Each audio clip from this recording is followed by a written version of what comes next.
1978 সালে এই এলাকার প্রায় 75% মানুষের বাড়িঘর পড়ে গিয়েছে। 2000 সালের বন্যাতে হচ্ছে ব্যাপক ক্ষয়ক্ষতি হয়েছে। তারপরেই পশ্চিমবাংলার বামফ্রন্ট সরকারের কাছে পঞ্চায়েত তারা একটা পরিকল্পনা দেয় এই এলাকার বন্যাকে কমানোর জন্য, যে দেবখালকে সংস্কার করতে হবে। জেলা পরিষদ 25 লক্ষ টাকা রায়না 2-কে এই খাল সংস্কারের জন্য দেয় এবং রায়না 1-কেও 25 লক্ষ টাকা দেয়। গত বছর এই 50 লক্ষ টাকার ভেতরেতে প্রায় 43 লক্ষ 44 লক্ষ টাকার মতো কাজ হয়, মাটি কাটার কাজ।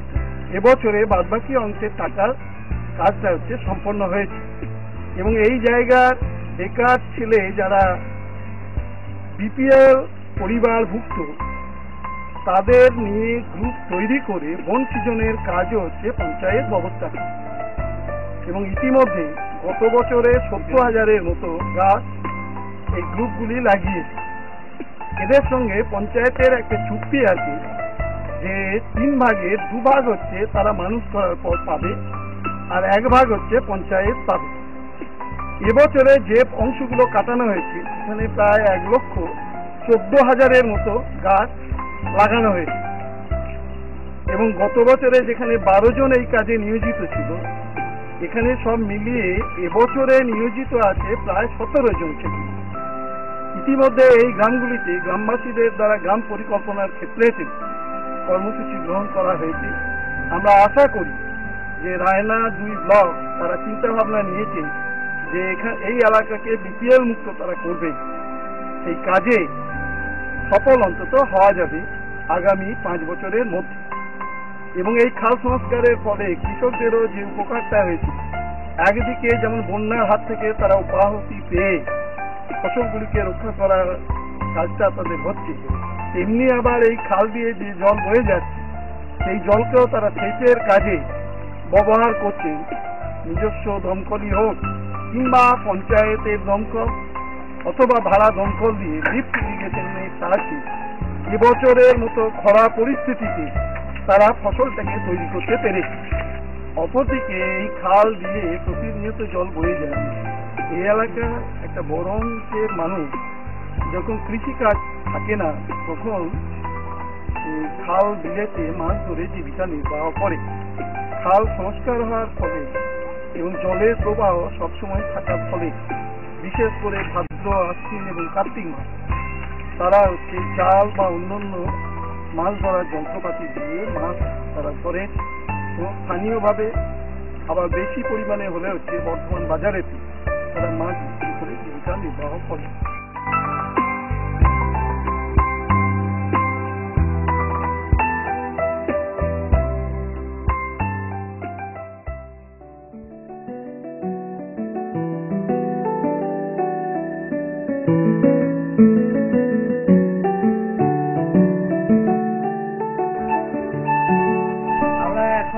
রায়না 2 পঞ্চায়েত সমিতির উচালন গ্রাম পঞ্চায়েত প্রধান সনাতন দাস আর প্রাক্তন প্রধান কমল সরকার।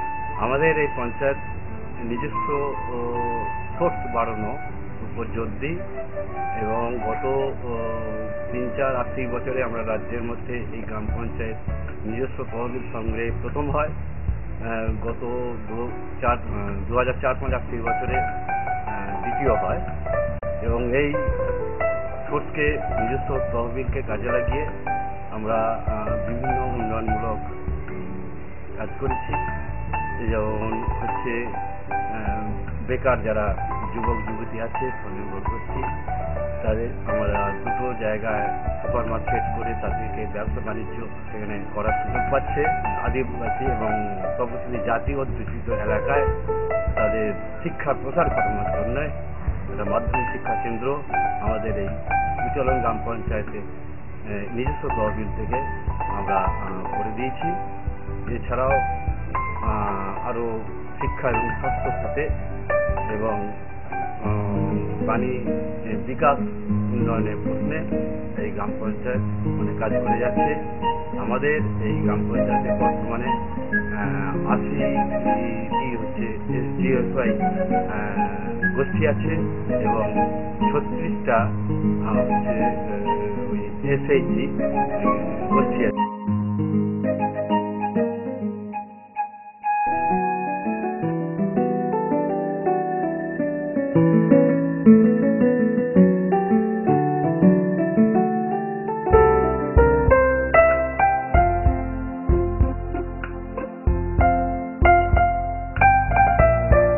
আমরা 10 জন গ্রুপ মিলে গোষ্ঠী গঠন বা পঞ্চায়েত থেকে করেছি, তার জন্য নিজেদেরকে ছোট থেকে বড় হওয়ার জন্য।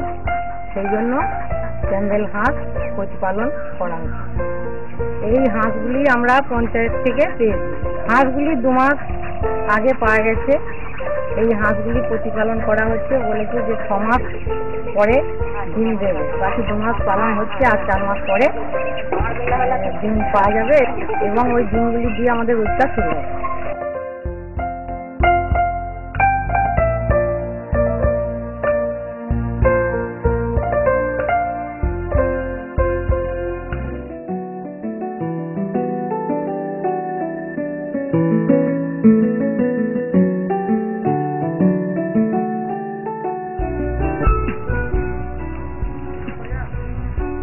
এই যে দিঘিটা দেখছেন, এটা হচ্ছে উচ্চালন গ্রাম পঞ্চায়েতের কালুই দিঘি এবং এইটাকে কেন্দ্র করে এর চারপাশে 4 পারে বনসৃজন করা হয়েছে।